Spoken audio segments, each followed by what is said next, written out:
Hi friends, welcome back to my channel. இன்றைக்கி என்ன recipe உங்களுக்காக கொண்டு வந்திருக்கேன்னு பார்த்தீங்கன்னா, ஒரு சூப்பரான கீரை கடையல் தான். இது எப்படி செய்யுதுன்னு பார்க்குறதுக்கு முன்னாடி இதில் இருக்க ஒரு சில பெனிஃபிட்ஸாக நான் உங்ககிட்ட ஃபஸ்ட்டு ஷேர் பண்ணிக்கிறேன். நம்மளோட பிளட்டை இன்க்ரீஸ் பண்ணி கொடுக்கும், போன் எல்லாமே நம்மளுக்கு ஸ்ட்ரென்த் ஆகும். அது மட்டும் இல்லாமல் நம்மளோட எனர்ஜி ரொம்பவே பூஸ்ட் ஆகும். இம்யூனிட்டி இம்ப்ரூவ் பண்ணுறதுக்கு ரொம்ப ஹெல்ப்பாக இருக்கும். வாங்க இந்த ரெசிபி எப்படி செய்யுதுன்னு பார்க்கலாம். ஃபர்ஸ்ட் ஒரு பேன் எடுத்திருக்கேன்.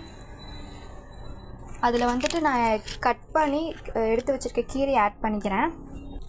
இப்போ பார்த்திங்கன்னா இந்த கீரை நீங்கள் வாரத்தில் ஒரு நாள் கண்டிப்பாகவே எடுத்துருக்கலாம். இதோட பெனிஃபிட்ஸ் எல்லாம் உங்களுக்கு நான் ஷேர் பண்ணியிருக்கேன். அதனால் நீங்கள் இந்த ரெசிப்பியை வாரத்தில் ஒரு நாள் கண்டிப்பாக செஞ்சு சாப்பிட்டு உங்களோட பாடியை ஹெல்த்தியாக வச்சுக்கோங்க. இது கூடயே நான் பச்சை மிளகாவும் பூண்டும் வெங்காயம் கட் பண்ணி வச்சுருக்கேன். இதுக்கு சின்ன வெங்காயம் தான் நம்ம யூஸ் பண்ணிக்கணும். அதனால் அதை எடுத்து சின்ன சின்னதாக கட் பண்ணிவிட்டு பச்சை மிளகா பூண்டு அதே இதில் நல்லா ஆட் பண்ணியிருக்கேன். ஆட் பண்ணிவிட்டு இப்போ இதுக்கு தேவையான அளவு நம்ம தண்ணி ஆட் பண்ணிக்கலாம். உங்களுக்கு எவ்வளோ தண்ணி வேணுமோ அவ்வளோ தண்ணி ஆட் பண்ணிக்கலாம். இப்போ நான் தண்ணி ஆட் பண்ணிட்டேன். இது நல்லா ஒரு கரண்டி வச்சு நல்லாவே மிக்ஸ் பண்ணிக்கலாம். இப்போ பார்த்திங்கன்னா இதை ஒரு மூடி போட்டு மூடிட்டு இது நல்லா கொதிக்க வச்சிடலாம். 10 நிமிஷம் கழிஞ்சு பார்த்திங்கன்னா இந்த மாதிரி நல்லாவே கொதிச்சிருக்கும் உங்களுக்கு.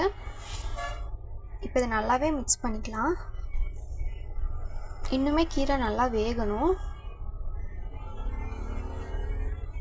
நீங்கள் ஒரு 10 மினிட்ஸ் 5 மினிட்ஸ் நடுவில் எடுத்து இது பண்ணி வச்சுக்கோங்க, கிளறி விட்டுட்டு க்ளோஸ் பண்ணிக்கோங்க. இப்போ பார்த்திங்கன்னா இது 2வது ரவுண்டு நான் பண்ணிவிட்டு நல்லா இந்த மாதிரி வச்சு நல்லா கிண்டி விட்டுருக்கேன்.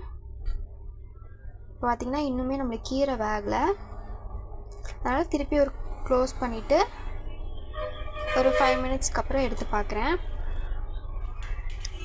திருப்பி க்ளோஸ் பண்ணிவிட்டு இதே மாதிரி ஒரு 4-5 டைம் ரவுண்ட் பண்ணியிருக்கேன். இப்போ பார்த்திங்கன்னா லைட்டாக நம்மளுக்கு நல்லாவே மசிஞ்சு வெந்து வந்துடுச்சு. அதனால் நான் சால்ட் ஆட் பண்ணியிருக்கேன். இதை நல்லா மிக்ஸ் பண்ணிக்கிறேன்.